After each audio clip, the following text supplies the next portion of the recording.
Hey, Brooke, how are you? It's Gale Gand. Oh, I'm good. How are you? It's so Good. great to speak with you. Thanks for having me on. I appreciate it. As a Betty Confidential, had a few questions for you. Right.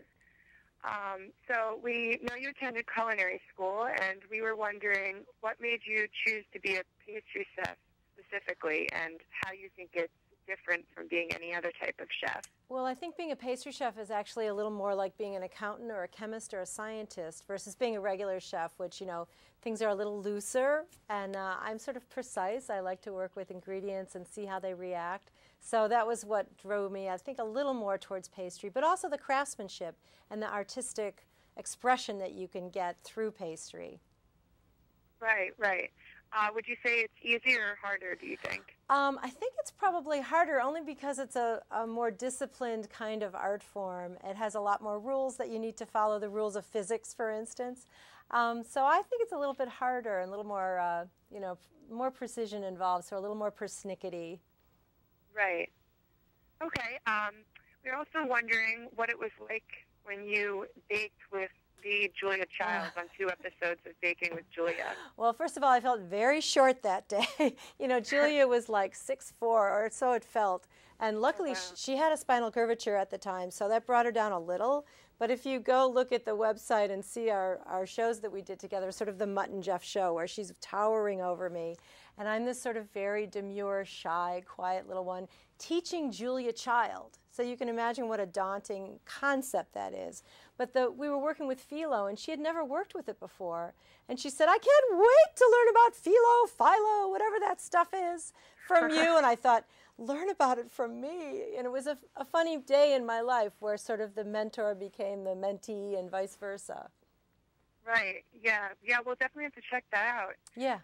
How did you get teamed up with Breyer's Ice Cream, and what's it like to work with them? Well, it's great because I have access to all 29 flavors as much as I want.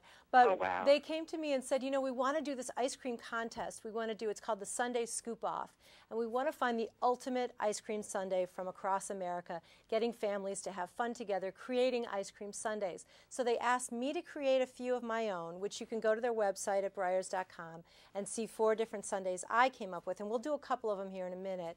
And then also I've got 10 tips on the website to help people kind of, get started with thinking about what makes for a great ice cream sundae. And then you can enter the contest up until September 13th to win. Now get these prizes. I love this. You can win $10,000.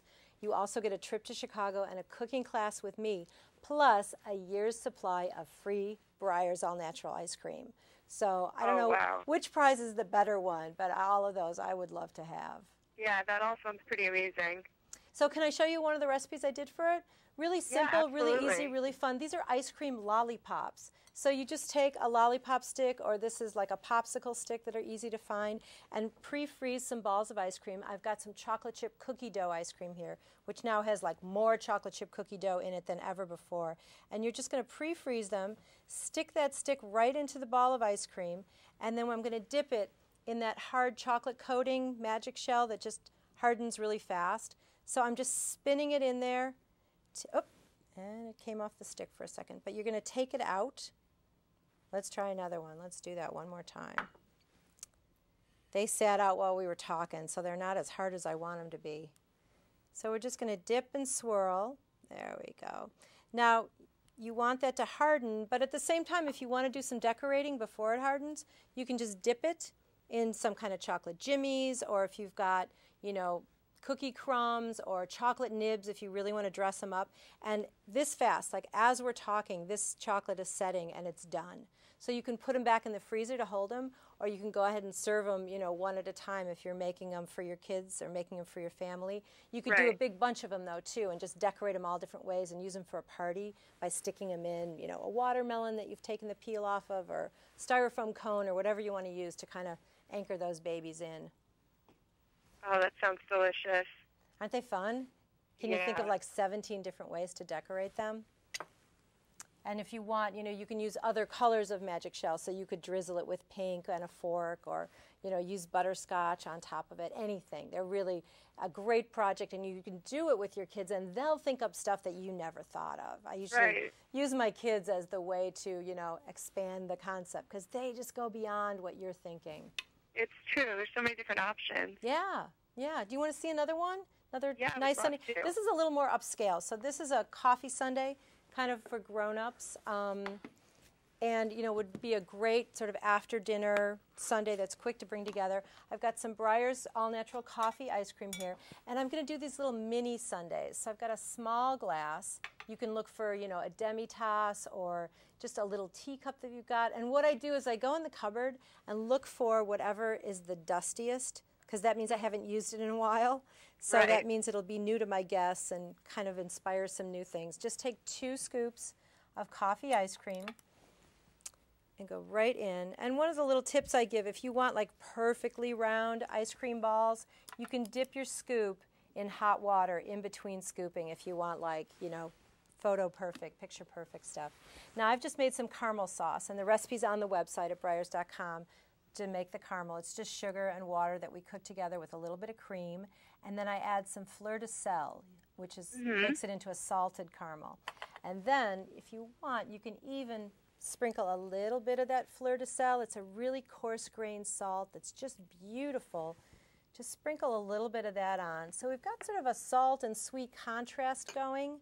Now I'm going to add some almond-flavored whipped cream. So again, a little cooking involved. Just whipped cream with a little sugar and a little bit of almond extract going on there, like that. And now, just to kind of accentuate those flavors, kind of echo what we've already done, I'm putting a little amaretti cookie.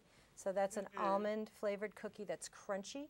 And then we'll put a chocolate-covered coffee bean on top, again, to sort of echo the coffee flavor of the ice cream. And then for the final pièce de résistance, bring this to the table, right? And let me get a plate, actually, for it. And we'll do it, and then we'll set it up. I've got a little bit of espresso here that I've brewed. So that's going to get poured over it, kind of down the side.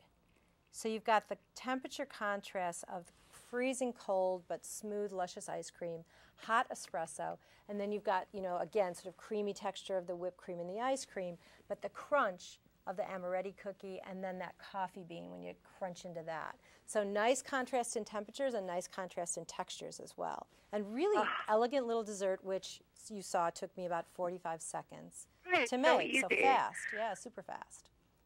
Oh, that sounds delicious. You're making it right now, aren't you? I just know it. Oh, Or at least making it tonight for your dinner party. Oh, yeah, absolutely. Yeah. It's the kind of thing, too, you could even just build it on a spoon. Sometimes you just want a spoonful of something. It would be a One really bite. nice little spoonful, one bite. Yeah, would be Oh, great. it sounds delicious. Do we have time for one more question? Yeah, go ahead. Great. So since you're a chef, restaurant owner, author, teacher, TV personality, so many things, how do you juggle all of that and motherhood? You forgot root beer maker, too, I think. Root beer maker. Yeah, and I have twins. Oh, gosh. So I'm mother of multiples in lots of different ways, multiple restaurants, multiple careers. First of all, I have a wonderful stay-at-home dad husband. My husband, Jimmy, is just terrific and helps take care of the kids so that I can focus more on my career. But I try to do a lot of things where my family can come with me. So especially in the summer when I'm doing cooking demonstrations and book signings, like I did a book signing and demonstration 2 weeks ago at the Botanic Gardens in Chicago, and my girls, my little 6-year-old twins, actually come up with me and do the demonstration with me, which does 2 things. It gives us an opportunity to work together and spend time together even though mommy's working, but also it shows the audience that if a 6-year-old can make this, you can make this. So I kind of stand back and let them do all the cooking. So that's kind of how I do it. Yeah. Oh, that's so fun. And they're getting great skills and, having a good relationship with food because they're getting an opportunity to touch it, make it happen, and serve others, which is a great self-esteem building thing for kids. Absolutely. Yeah. So that's kind of how I do it. I have an organizer. I have a Palm Pilot still and use that to keep all my dates organized. And it's fun. Every day's different. Some days I'm at the restaurant. Some days I'm inventing ice cream recipes for my work. If you call that work, it's great life. Right. Well, Gale, thank you so much for speaking with us Oh, today. thank you. Thank you, Brooke, so much for having me on. Appreciate it. Thank you. It was so great to talk to you. You too. You too. All right. Have some ice cream. Oh, we definitely will after that. Good. Okay.